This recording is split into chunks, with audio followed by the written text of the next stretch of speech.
that retinol is not safe. हाँ, so retinol is not safe if you're pregnant, lactating or planning to conceive. Oh, it's not safe for It's those not people? safe. For that matter, salicylic acid is also not safe. Why is that? So ये सारे तो studies हैं कि ये pregnancy में बच्चे को नुकसान पहुंचा सकती हैं. अच्छा. तो ये तो करनी ही नहीं है. मतलब प्रेगनेंसी तो हमने अभी डिस्कस ही नहीं करा है. तो प्रेग्नेंट वुमेन में तो there is hardly anything that is safe, that because till the time pharmaceutical company claims that their product is safe for pregnant women, safe for 9-month application, I don't think you should be applying anything. फिर तो आप मतलब कुछ भी, क्योंकि see, even if theoretically vitamin C may be safe in pregnancy, but we don't know how much preservatives it has. उसके अंदर इतनी सारी 10 चीजें और गई हैं, वो कितना सेफ हैं, और रोज लगाने के लिए 9 months तक लगाने के लिए there are no studies have been done on pregnant women because it is not ethical. अगर हम इस चीज़ की बात कर रहे हैं कि उसके अंदर और कितनी सारी चीज़ें गई हैं, so let alone pregnant women, एक नॉर्मल इंसान के लिए भी तो इतने सारे केमिकल स्किन में डालना, I don't like, is it suggested, is it okay? नहीं, वो ये सारे अदरवाइज दे आर सेफ. अब आप ऐसे ढूंढने चलोगे तो शैम्पूज में भी people want to look for an SLS free shampoo, कि SLS is not good. For the products also they want to look for products जिसमें केमिकल्स कम से कम हो, ऑर्गेनिक प्रोडक्ट्स हो. They want to look for products जिसमें preservatives ना हो, paraben free. So paraben is a very important preservative. अगर आप पैराबेन फ्री प्रोडक्ट्स ढूंढते हो तो आपको मिल तो जाएंगे, लेकिन उनकी एफिकेसी क्या है वो किसी को नहीं पता, उनकी शेल्फ लाइफ क्या है वो किसी को नहीं पता. फिर ऑब्वियसली उसके अंदर या तो कुछ ऑर्गेनिक ऐसे डले स्टेबलाइजर्स हों, शेल्फ लाइफ फिर भी उतनी मेरे हिसाब से नहीं होगी. बट हाँ, अगर देखिए आपकी स्किन सेंसिटिव है तब आप इतनी मेहनत करो, नहीं तो there is no end to how much you can look for in the label. फिर तो आपको हर चीज ही से प्रॉब्लम लगेगी, आप फिर तो आप पानी भी नहीं पी पाओगे. तो क्योंकि ऐसे तो नहीं चलेगा, ये तो आपको मतलब you have to draw a line somewhere. क्योंकि अब तो every second day there is a new brand coming up. So how to trust that brand? वो तो आपको you have to read labels. और but we don't understand these labels. हमें food label तो मुश्किल से समझ में आने शुरू हुए हैं, और अब ये वाले लेबल्स कैसे? जो चीज आप चाह रहे हो वो फर्स्ट या सेकंड या थर्ड नंबर पे लिखी होनी चाहिए. अगर वो नीचे कहीं है लेबल में तो इसका मतलब वो उस परसेंटेज में है ही नहीं. अच्छा, एटलीस्ट अगर रेटिनॉल लगा रहे हो तो रेटिनॉल ऊपर फर्स्ट सेकंड थर्ड में तो रेटिनॉल होना पड़ेगा ना. अगर वो नीचे है लेबल में, इसका मतलब वो स्ट्रेंथ में ही नहीं है जिस स्ट्रेंथ में आपको चाहिए. अच्छा. बाकी फिर ऐसे तो बहुत सारी चीजें हैं. फ्रेग्रेंसेज हैं, फ्रेग्रेंसेज यू शुड अवॉइड क्योंकि फ्रेग्रेंस से प्रॉब्लम हो रही है. लेकिन आप इस बहुत कुछ अवॉइड नहीं भी कर पाओगे. Ultimately for looking for a good molecule, a good brand, तो थोड़ी फ्रेग्रेंस होगी एंड थोड़ा सा पैराबेन होगा, थोड़ा सब कुछ होगा, लेकिन ultimately you want results also. तो रिजल्ट ओरिएंटेड प्रोडक्ट होगा तो हमें वो चीजें नजरअंदाज करनी होंगी. हर्बल ऑर्गेनिक ब्रांड्स होते हैं, for example Forest Essentials, Kama Ayurveda, they claim that they are 100% natural and organic. Are they? Nobody knows that. अगर वो ऐसा क्लेम कर रहे हैं तो अच्छी बात है. then they if they are saying कि उनमें केमिकल्स वगैरह नहीं है तो ठीक है. But I don't know if they are natural and organic and they do not have chemicals, they should be safe for pregnant women also.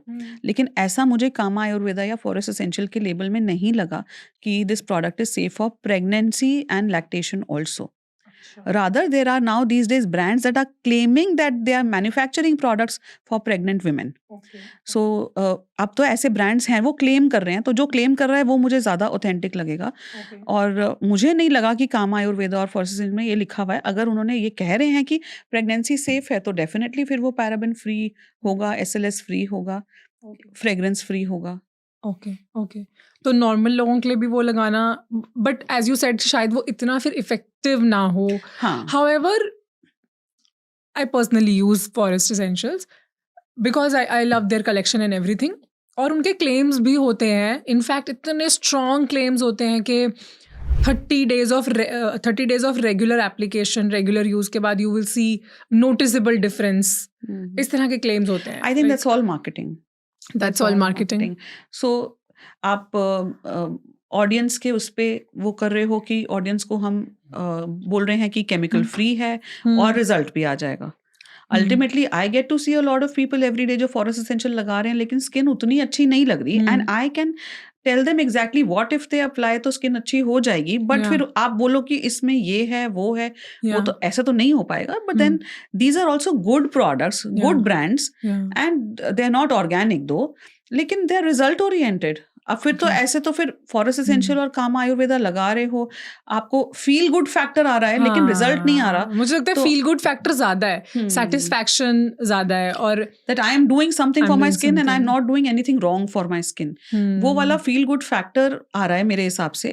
लेकिन वो रिजल्ट तो मुझे तो अपने पेशेंट्स में नहीं दिख रहा.